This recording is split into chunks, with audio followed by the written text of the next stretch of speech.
Hello students, कैसे हैं आप सभी। आई होप आप सभी काफ़ी अच्छे होंगे। एंड आज चुके हम आपके पास लेकर test series part number 2। First part कल हमने कवर कर लिया था, जिसमें अराउंड 30 क्वेश्चन जो है हमने कवर किए थे। आज हम 40 से 50 क्वेश्चन जो है आपके पास कवर करेंगे। एंड कुछ न्यू टॉपिक्स भी हमने इसमें इंक्लूड किए हैं। तो आइए मेन स्क्रीन के ऊपर चलते हैं एंड देखते हैं कि किस तरह के क्वेश्चन जो है आज हम आपके पास यहाँ पर लेकर आए हैं। जो भी हमारे चैनल के ऊपर न्यू हैं, हम उनको बता दें कि जो वी आर अकेडमी है वो आपके लिए एक फ्री टेस्ट सीरीज जो प्रोवाइड करवा रही है, जो कि आपके पास जेबीटी कमीशन के लिए एज ए टेस्ट सीरीज आपके पास वर्क करेगा। इसमें मैथमेटिक्स आपके पास है, साइकोलॉजी आपके पास है, इंडियन जीके है, एचपी जीके है, ताकि जैसे आप अपने पेपर दोगे तो आपको काफ़ी क्वेश्चन जो है यहाँ से भी कवर हो जाएंगे। क्वेश्चन के साथ साथ हम टॉपिक्स को भी कवर करते हैं। तो जो भी चैनल के ऊपर न्यू हैं, प्लेलिस्ट का लिंक डिस्क्रिप्शन में दिया हुआ है, वहाँ पे जाके आप चेकआउट कर सकते हैं। प्लस प्ले लिस्ट के साथ साथ एप्लीकेशन का लिंक भी है, जहाँ पे लाइव क्लासेज भी कंटिन्यू आपके पास चली हुई है। तो वो भी एक बार जाके आप वहाँ पे डेमो क्लासेज को चेकआउट कर सकते हैं। साथ ही में इसकी पीडीएफ फाइल का लिंक भी आपको एप्लीकेशन में ही मिलेगा, जिसे आप फ्री ऑफ कॉस्ट है वहाँ से डाउनलोड कर सकते हैं। ओके, तो चलिए ज़्यादा समय ना लेते हुए इस वीडियो को शुरू करते हैं। तो फर्स्ट क्वेश्चन जो हमारे पास है वो मैथमेटिक्स सेक्शन से रिगार्डिंग है। इसमें आपके पास आज रैशनल नंबर से रिगार्डिंग जो है क्वेश्चन हम आपके पास लेकर आए हैं कि कौन से नंबर आपके पास रैशनल होंगे, कौन से आपके पास इरेशनल होंगे, और डिफरेंट डिफरेंट क्वेश्चन जो है यहाँ पे आप कवर करोगे। तो फर्स्ट क्वेश्चन जो यहाँ पे आपके पास है वो आपके पास है, can we write zero in the form of P upon Q. क्या कह रहा है आपके पास, क्या आप जीरो को पी अपॉन क्यू की फॉर्म में लिख सकते हैं कि नहीं। यानी ये वही चीज़ है आपके पास, क्योंकि जो भी आपके पास रैशनल नंबर होते हैं वो क्या होते हैं आपके पास, जिन्हें आप पी अपॉन क्यू की फॉर्म में लिख सकते हैं। और जो क्यू होता है वो कभी भी आपके पास जीरो के बराबर नहीं होता। यानी क्यू की जगह हमेशा 1 to 9 तक ही कोई डिजिट आएगा। पी में आपके पास जीरो आ सकता है, अगर आप पी में जीरो लिखोगे और नीचे किसी भी नंबर को अगर आप लिख दोगे तो इसकी वैल्यू हमेशा जीरो ही आती है। और जीरो को आप मीन्स इस फॉर्म में लिख सकते हैं। तो इसका राइट आंसर क्या है आपके पास, ऑप्शन नंबर ए, कि आप जीरो को इन the form of P upon Q लिख सकते हैं। तो जीरो भी आपके पास क्या है, एक रैशनल नंबर होता है। क्या होता है आपके पास, जीरो एक रैशनल नंबर है। नेक्स्ट है आपके पास, आपको 3 रैशनल नंबर लिखने हैं बिटवीन 3 and 4, और यहाँ पे भी फाइंड आउट करना है कि कौन सी जो वैल्यूज है वो उसके अंदर क्या कर रही है, एग्जिस्ट कर रही है। तो फर्स्टली आपको तो चेकआउट करना पड़ेगा। तो देखो इस सिंपल वे में है, ये आपके पास इंटीजर फॉर्म में है यहाँ पे, और ये फ्रैक्शन फॉर्म है। तो इसको फ्रैक्शन में कन्वर्ट करने के लिए आपको ऐसी वैल्यू ढूंढनी पड़ेगी जो इसको इक्वल कर दे और वैल्यूज भी बीच में आए। तो देखो 2 है नीचे, और यहाँ पे अगर 2 अगर डालोगे तो ये वैल्यू नहीं बनेगी। ठीक है, आप यहाँ पे क्या करेंगे, 3 है, अगर मैं इसको 4 ही के साथ मल्टीप्लाई करूँ और 4 के साथ डिवाइड करूँ, कोई फ़र्क तो नहीं पड़ेगा, क्योंकि इसको कैंसिल करने के बाद भी 1 ही आता है। इट मीन ये कितना आ जाएगा मेरे पास, अगर मैं इसको यहाँ पे सॉल्व करूँगा, this will be equal to 12/4। 12/4 3 के ही बराबर है। और मैं अगर 4 को भी 4 ही के साथ करूँगा तो कितना हो जाएगा, 4 into 4/4, this will be equal to 16/4। ठीक है, और यहाँ पे मेरे पास इनके बीच में लिखने हैं। तो इसके बाद क्या आ सकता है मेरे पास, 13/4, 14/4, 15/4 एंड 16/4। तो इसके बीच में आगे मेरे पास, तो right answer is B1। Clear.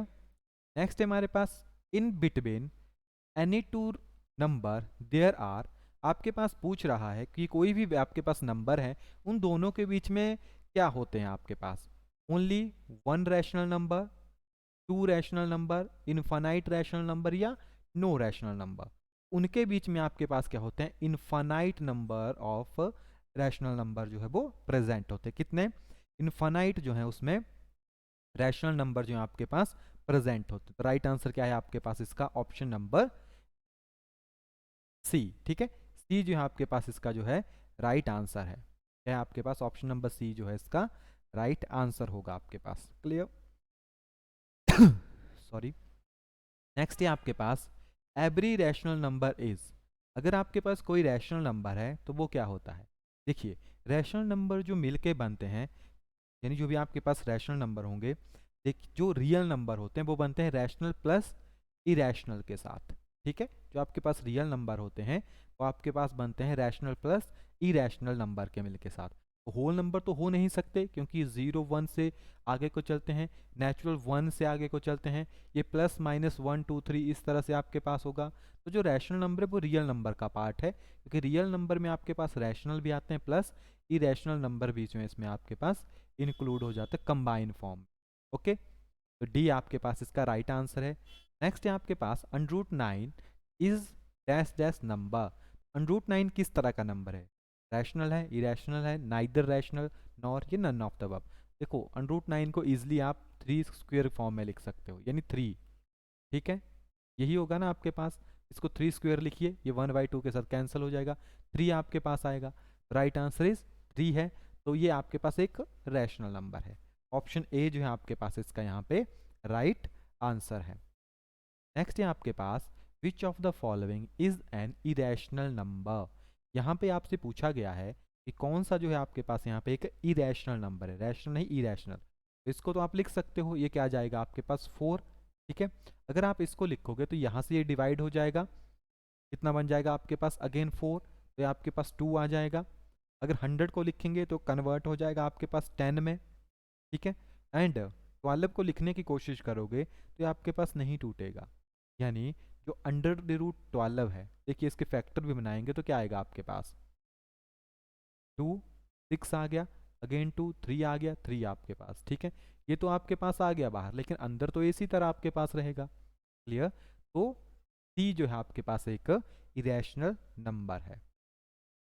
Next है आपके पास, आपको इस इक्वेशन को सॉल्व करना है। 3√6 प्लस 4√6 इज इक्वल टू, जब आप इसको सॉल्व करते हो तो आपके पास क्या आएगा? देखिए इक्वेशन इस तरह से है, 3√6 प्लस 4√6 इस तरह से है।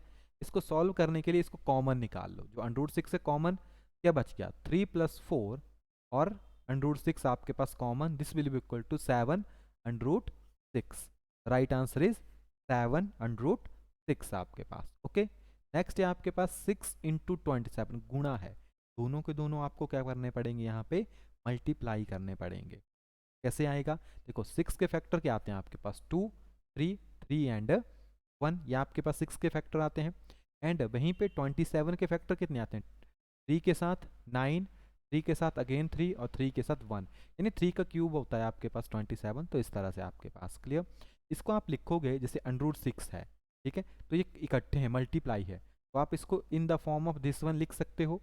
और इसको पूरा करने की जगह आप इसको इनके फैक्टर की फॉर्म में लिखो, 2 के फैक्टर 2 × 3 और आगे आपके पास 3 × 3 × 3, तो ये दोनों तो आपके पास स्क्वायर में कन्वर्ट हो गया, ये एक बच गया, जो बच गया वो आपके पास अंडर द रूट, और 3 × 3 आपके पास 9, तो ये बाहर 9√2। तो सॉरी, ए जो है आपके पास इसका यहाँ पे राइट आंसर है। Clear, A1 is the right answer. Next है आपके पास which of the following is equal to x³। क्या पूछ रहे हैं आपके पास, कौन सी टर्म है जो कि x³ के बराबर हो इनमें से? मैंने आपको बताया था कि जब भी आपके पास कोई टर्म x⁴n इंटू x⁴y, तो क्या होता है आपके पास x⁴n+y होता है। ओके, अगर आपके पास x⁴n अपॉन x⁴y, तो डिवाइड चीज़ों को घटाता है, तो x⁴n-y होता है। ठीक है, ये मल्टीप्लाई में है, सॉरी माइनस में है, डायरेक्ट माइनस हो जाएगा। ये मल्टीप्लाई में है, पावर्स क्या होगी आपके पास, इनकी ऐड हो जाएगी, तो ये तो 9 बन जाएगा। ये डिवाइड में है, x⁻6 x⁻3, तो क्या हो जाएगा x⁻6 - 3 x⁻3। तो इसका राइट आंसर कौन सा है आपके पास? ऑप्शन नंबर सी जो है आपके पास इसका यहाँ पे राइट आंसर है। ओके, नेक्स्ट है आपके पास 10th वन, 2√3 प्लस √3, इसमें तो कॉमन है। ठीक है, ये दोनों कॉमन है, बाहर निकाल लो इसको, क्या बन जाएगा 2 + 1 √3 कॉमन आ गया, 3√3। एकदम इजी क्वेश्चन थे, सिंपल कैलकुलेशन जो है आपके पास यहाँ पे ये प्रेजेंट है। ओके, नेक्स्ट है आपके पास which of the following is an irrational number. इनमें से कौन सा जो है आपके पास एक इरेशनल नंबर है? देखिए अगेन आपको यहाँ पे इरेशनल जो है वो फाइंड करने के लिए जो है वो आ गया है। देखो फर्स्ट को अगर आप देखोगे तो 4 है और 9 है, तो 4 को अगर करेंगे तो 2, 3 को करेंगे 2/3। ठीक है, 7 होगा, अगर आप 7 को करोगे तो इसका सिर्फ √7 ही आता है। ये है 12 और √3 आपके पास है, तो 12 के लिए अगर आप इसको थोड़ा सा सॉल्व करते हैं तो ये कैंसिल हो जाते हैं आपस में, ठीक है। 4 तो इसका आपके पास 2 ही बनेगा फिर, और ये है इसका 9। तो √7 जो आपके पास क्या है, एक इरेशनल नंबर है। क्लियर। तो यहाँ पे रैशनल इरेशनल इनसे रिगार्डिंग एंड जो स्क्वाड्स के क्वेश्चन थे वो हमने आज यहाँ पे देखे हैं। इसके बाद हम चलेंगे, आपके पास जो नेक्स्ट सेक्शन हमारे पास है वो आपके पास जर्नल साइंस से रिगार्डिंग है।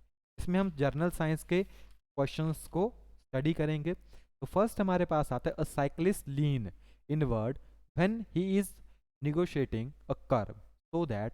आपके पास क्या होता है, देखो कोई साइक्लिस्ट है, ये रोड है, इस तरह से रोड होता है, कर्व है। जब भी साइक्लिस्ट इस तरफ को मूव करेगा तो वो थोड़ा सा बेंड भी करता है इसको अंदर की तरफ। बेंड होते हैं ना, क्योंकि बाहर की तरफ होंगे तो गिर जाएंगे, क्योंकि साइकिल कर्व ले रही है। तो यहाँ पे पूछ रहा है कि ऐसा क्यों किया गया है, ठीक है।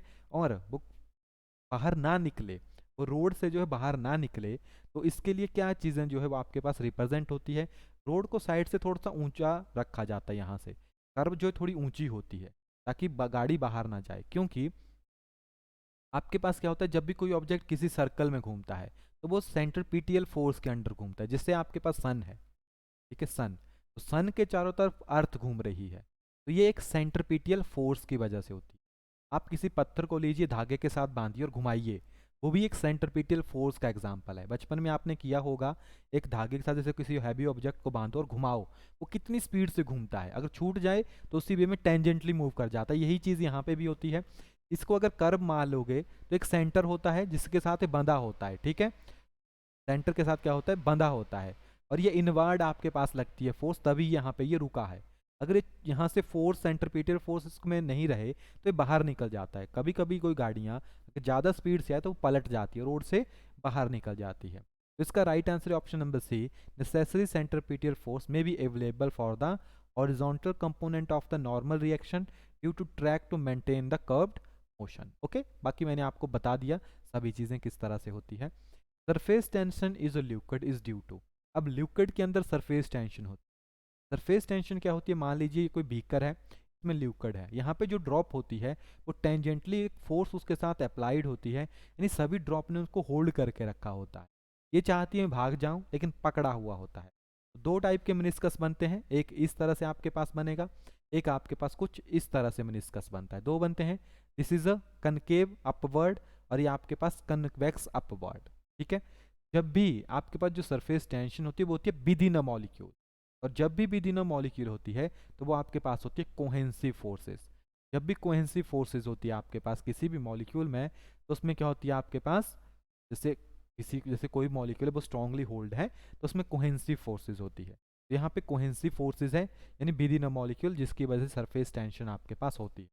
Adhesive forces just like gum and paper, blackboard and chalk, वो क्या है आपके पास, एडेंसिव फोर्सेस है। Okay, number of basic SI unit, total 7 basic units होते हैं आपके पास, ठीक है। जो आपके पास एसआई हैं 7 बेसिक हैं, 2 आपके पास प्लेन एंगल से रिगार्डिंग है, एंड बाकी इसके बाद आपके पास ड्राइव्ड यूनिट होते हैं। ओके, नेक्स्ट है आपके पास rocket work on the principle of conservation of linear momentum. ये कंजर्वेशन ऑफ मोमेंटम काफ़ी रिपीटेबल क्वेश्चन है और काफ़ी इंपॉर्टेंट क्वेश्चन है। जो रॉकेट है law of conservation of linear momentum, ये law of conservation of momentum के ऊपर जो है वो वर्क करता है। वेलोसिटी मास एनर्जी इनके ऊपर वो वर्क नहीं करता है। नेक्स्ट है आपके पास during thunderstorm you are travelling in a car to protect yourself from the lightning you will have. क्या कहता है, अगर आप गाड़ी में कहीं पे जा रहे हैं और काफ़ी ज़्यादा थंडर स्टॉर्म जो है आपके पास लगता है, तो कहता है कि आपको जो है वो गाड़ी के अंदर ही रहना चाहिए कि आपको गाड़ी के बाहर चले जाना चाहिए, यानी आपको बाहर निकल जाना चाहिए कि आपको अंदर ही रहना चाहिए।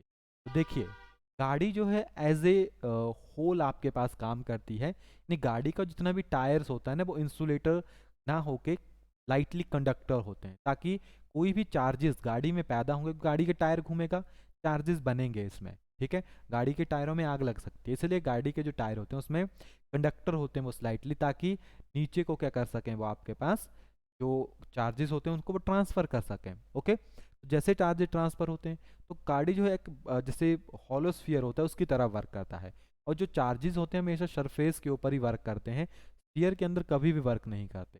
तो गाड़ी के अंदर है, बस के अंदर है, आप एकदम सेफ होंगे as compare to outer part, ठीक है। तो आपको गाड़ी में ही रहना चाहिए। तो इसका राइट आंसर क्या होगा? ऑप्शन नंबर ए, बाहर कभी मत आइए।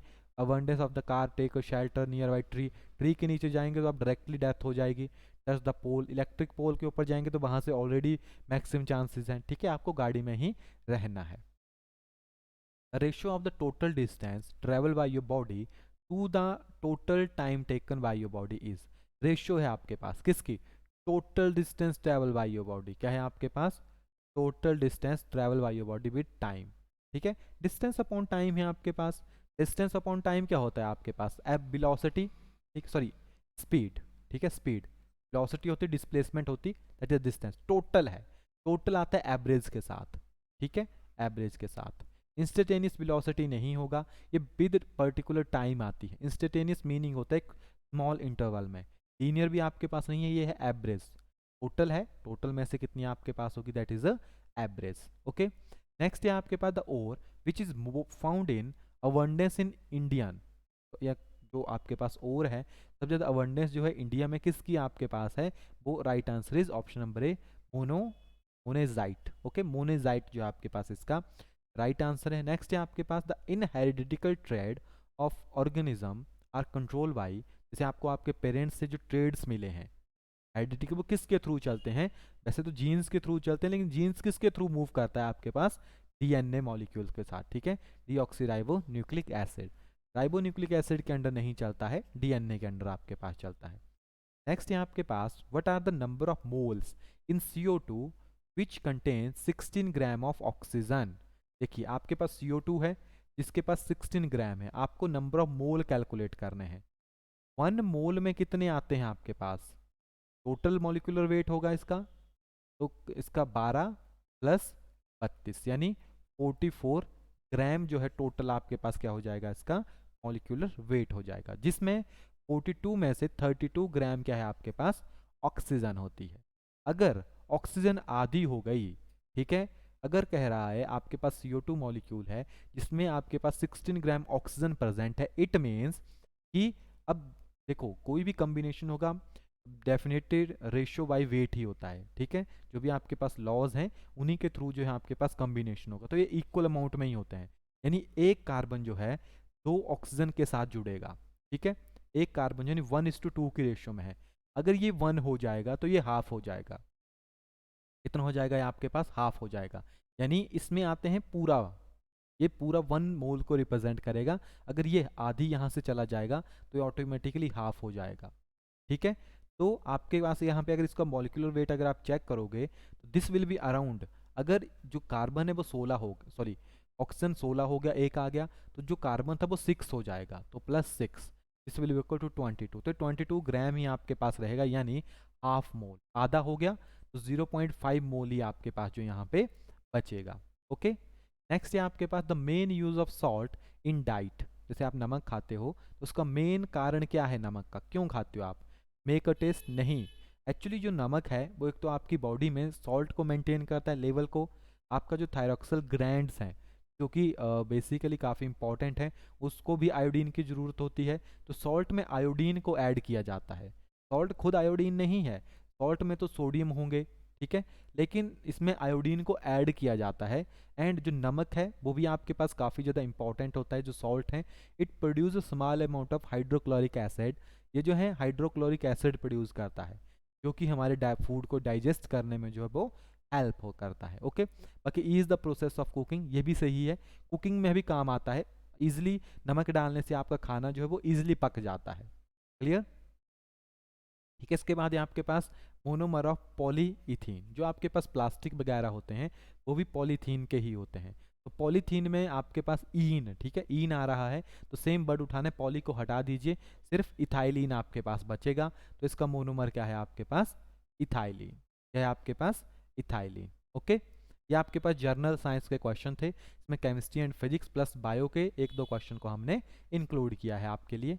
नेक्स्ट आपके पास जीके सेशन है, इसमें पूछा गया आपके पास कश्मीर में झीलों के भंडार हैं, ये आपको पता है, जिसमें करेवा किसके लिए जो आपके पास जाना जाता है?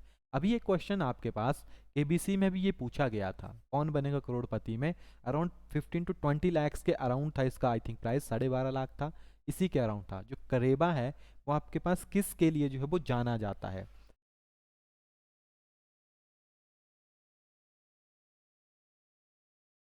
ठीक है, तो ये काफ़ी इंपॉर्टेंट क्वेश्चन जो है आपके पास यहाँ पे हो जाता है।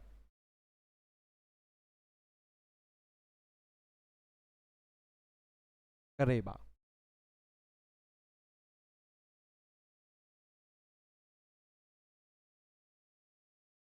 ऑप्शन है आपके पास केसर की खेती के लिए, सीढ़ीनुमा खेती के लिए, सेब के बगीचों के लिए, या झूम खेती के लिए। देखो, ना ही वहाँ पे सीढ़ीनुमा खेती होती है, ना ही इतने ज़्यादा सेब हैं, लेकिन ये उसको रिप्रेजेंट नहीं करता, ना ही झूम खेती के लिए। ये केसर की खेती को रिप्रेजेंट करता है करेबा। ओके, मैं आपके पास इसकी कुछ और किस्में हैं, जैसे आपके पास लच्छा हो गया, आपके पास मोंगर हो गया, आपके पास जारदा हो गया। ठीक है, ये सभी के सभी क्या हैं आपके पास, जो केसर है उसकी खेती की बेसिक सी किस्में हैं। ओके, ओएनजीसी का पलटाना प्रोजेक्ट किस राज्य में स्थित है? जो आपके पास ओएनजीसी है, उनका जो पलटाना प्रोजेक्ट है वो कौन से राज्य में स्थित है? यह आपके पास त्रिपुरा में स्थित है। कहाँ पे? त्रिपुरा के उदयपुर में। त्रिपुरा के उदयपुर में जो है आपके पास ये स्थित है। ठीक है, और इसकी जो पावर है वो है आपके पास 726 मेगा वॉट जो है आपके पास इसकी पावर है। और ये कार्य जो चला था आपके पास 2005 में चला था, 13 में जाके जो है आपके पास ये बन के पूरा हुआ। पेनगंगा किस नदी की सहायक नदी है? काफ़ी इंपॉर्टेंट नदी है आपके पास से। ठीक है, महाराष्ट्र से आपके पास रिगार्डिंग है। तो पेनगंगा जो है आपके पास गोदावरी की क्या है आपके पास सहायक नदी है। यह आपके पास कहाँ से चलती है? महाराष्ट्र से चलती है। एंड जो आपके पास अजंता की पहाड़ियाँ हैं, अजंता श्रेणी, वहाँ से आपके पास ये निकलती है। अराउंड 676 स्क्वेयर किलोमीटर जो है इसका आपके पास टोटल जो है वो एरिया आता है। ओके, एशिया के पहले जल विद्युत ऊर्जा स्टेशन शिवना समुद्र की स्थापना जो है वो कब की गई थी? एशिया के पहले जल विद्युत ऊर्जा स्टेशन की, तो 1902 में जो है आपके पास इसकी स्थापना जो है वो की गई थी। ठीक है, सॉरी, नॉट 92, 96 में, 1906 में जो है आपके पास इसकी स्थापना जो है वो की गई थी। ओके, नेक्स्ट है हमारे पास भारत का सबसे बड़ा अंतर्देशीय खारा आर्द्र क्षेत्र किस राज्य में स्थित है? तो देखिए, सबसे ज़्यादा खारा जो क्षेत्र है वो आपके पास राजस्थान में प्रेजेंट है। राजस्थान में भी कौन सा है आपके पास? सांभर झील। कौन सी? सांभर झील। क्योंकि देखिए, आपके पास जितनी भी लैंड होती है उसमें लवण होते हैं, यानी उसमें क्या होता है आपके पास थोड़े से लवण का अमाउंट प्रेजेंट होता है। तो जैसे वहाँ पे क्या है, रेत ज़्यादा है, तो इस झील में क्या है, काफ़ी ज़्यादा जो है वो आपके पास नमक जो है निकाला जाता है। इसका एरिया जो है 5700 स्क्वेयर किलोमीटर है इसका एरिया, जो आपके पास ये झील है। नेक्स्ट है आपके पास टिहरी बांध का मुख्य स्रोत कौन सी नदी है? जो टिहरी बांध है वो आपके पास भागीरथी नदी के ऊपर जो है वो बना हुआ है। किसके? भागीरथी नदी के ऊपर बना हुआ है, और सबसे ऊंचा बांध है आपके पास है उत्तराखंड में आपके पास ये प्रेजेंट है टिहरी बांध। नेक्स्ट है आपके पास, आपको गलत जोड़े मिलाने हैं। सुखना लेक, तो ये तो काफ़ी फेमस लेक है आपके पास चंडीगढ़ की। बडूर बीच, जो बंडूर बीच है आपके पास वो अंडमान और निकोबार में प्रेजेंट है। बगाराम बीच ये आपके पास लक्षद्वीप में प्रेजेंट है। देवका बीच गोवा में, गलत। देवका बीच जो गोवा में आपके पास नहीं है, ये आपके पास दमन में प्रेजेंट है। कहाँ पे? दमन में। भारत में कॉफ़ी का सर्वाधिक उत्पादक किस राज्य के द्वारा किया जाता है? तो सबसे ज़्यादा कॉफ़ी जो आपके पास भारत में होती है वो होती है कर्नाटक में। कहाँ पे? कर्नाटक में। अराउंड पूरे इंडिया का 54% जो कॉफ़ी है वो अकेला कर्नाटक ही जो आपके पास क्या करता है, प्रोड्यूस करता है। नेक्स्ट क्वेश्चन है हमारे पास, which of the following place in Himachal Pradesh is called mini Switzerland? Mini Switzerland के नाम से किस जगह को जाना जाता है? तो काफ़ी फेमस क्वेश्चन है आपके पास, चंबा का जो खजियार लेक है, खजियार लेक को जो है मिनी स्विट्जरलैंड के नाम से जो आपके पास जाना जाता है। व्हाट इज़ द वैदिक name of river Chenab? Chenab river आपके पास लाहौल स्पीति से निकलती है, और इसका जो वैदिक नाम है आपके पास वो क्या है? अशिकिनी। क्या नाम है आपके पास? अशिकिनी। बाई चांस गलती से कहीं पे अगर आपको लगता है कि इस क्वेश्चन में कोई इश्यूज हैं या क्वेश्चन गलत है या इसका कोई और आंसर होना चाहिए, तो आप हमें कमेंट सेक्शन में ज़रूर बताइएगा। हम नेक्स्ट वीडियो में अगर वो गलत होगा तो उसको करेक्ट करके जो आपको बता देंगे। बाकी अपनी तरफ से हम सभी के सभी क्वेश्चन जो हैं आपके पास एकदम एक्यूरेट जो है वो यहाँ पे लेकर आए हैं। ओके, नेक्स्ट है आपके पास, which of these place in Himachal Pradesh was founded by Sahil Barman. तो इस इजी क्वेश्चन होना चाहिए सभी के लिए। जो साहिल बर्मन है उसने कौन सी स्थापना की थी? चंबा की। ठीक है, कौन से प्लेस की स्थापना की थी आपके पास? चंबा की। नेक्स्ट है आपके पास, which of the following ruler found the Katoch Rajput dynasty in Himachal Pradesh. कौन से रूलर थे जिन्होंने कटोच वंश की स्थापना की थी आपके पास? वो थे आपके पास सुशर्मा चंद। ठीक है, सुशर्मा चंद जो थे उन्होंने आपके पास कटोच वंश की जो है वो स्थापना की थी। ठीक है, नेक्स्ट है हमारे पास, who was the leader of Dhami movement in Himachal Pradesh. जो धामी सत्याग्रह आपके पास चला था, सॉरी धामी मूवमेंट यानी आंदोलन आपके पास हुआ था, तो वो उसके जो लीडर थे वो कौन थे आपके पास? वो थे आपके पास भगमल सौदा। ठीक है, भगमल सौदा जो थे वो उसके आपके पास क्या थे? लीडर थे। नेक्स्ट है आपके पास, what was the initiate name of Baijnath. जो आपके पास बैजनाथ है उसका एनिसेंट नेम क्या है आपके पास? बैजनाथ का जो एनिसेंट नेम है वो है आपके पास गिरिग्राम। क्या है आपके पास? गिरिग्राम। नेक्स्ट है हमारे पास, to which of the following kingdom in Himachal Pradesh did Thomas Coryat make a reference in his book. यानी कौन सा किंगडम है हिमाचल प्रदेश का जिसे थॉमस कॉरेट ने अपनी जो बुक है उसके रेफरेंस के रूप में जो वहाँ पे दर्शाया है? तो वो है आपके पास कांगड़ा। बी जो है आपके पास इसका राइट आंसर है। What was the reason of Taimurlang not invaded Nagarkot in 1399। यानी 1399 में जो तैमूरलंग थे जिन्होंने भारत के ऊपर आक्रमण किया था, तो उन्होंने जो है नगरोट के ऊपर आक्रमण क्यों नहीं किया था उस टाइम? ठीक, रीजन क्या था? तो राइट आंसर है आपके पास option number A, difficult terrains. Okay, A जो है आपके पास इसका राइट आंसर है। नेक्स्ट है हमारे पास, who was chosen as the president of the provisional government of Himachal Pradesh found in 1948। Himachal Pradesh की जब गवर्नमेंट बनी थी 1948 में, तो उसके प्रोविजनल यानी प्रेसिडेंट जो थे प्रोविजनल गवर्नमेंट के, वो आपके पास कौन थे? वो थे आपके पास सदानंद चंदेल। ठीक है, ऑप्शन सी जो है आपके पास राइट आंसर है। नेक्स्ट है हमारे पास, which ruler help Jahangir invade the Kangra fort. Kangra fort में 1620 में जहांगीर की हेल्प किसने की थी? ठीक है, वो थे आपके पास राजा Jagat Singh. Raja Jagat Singh help Jahangir invade to the Kangra fort. Okay, तो आज की इस वीडियो में हम इतने ही क्वेश्चन आपके पास स्टडी करेंगे। आई होप ये क्वेश्चन आपको हेल्पफुल होंगे एंड आप जज कर पाएंगे कि आपकी तैयारी किस तरह से चली हुई है। कुछ क्वेश्चन में अगर आपको इश्यूज आते हैं तो आप हमें कमेंट सेक्शन में जरूर बताइए। नेक्स्ट वीडियो में उनको हम आपके लिए यहाँ पे सॉल्व कर देंगे। PDF फाइल अपलोड हो चुकी है, तो आप इसको जाके एप्लीकेशन में से डाउनलोड कर सकते हैं। ओके, चलिए मिलते हैं नेक्स्ट वीडियो में, तब तक के लिए thank you and have a nice day.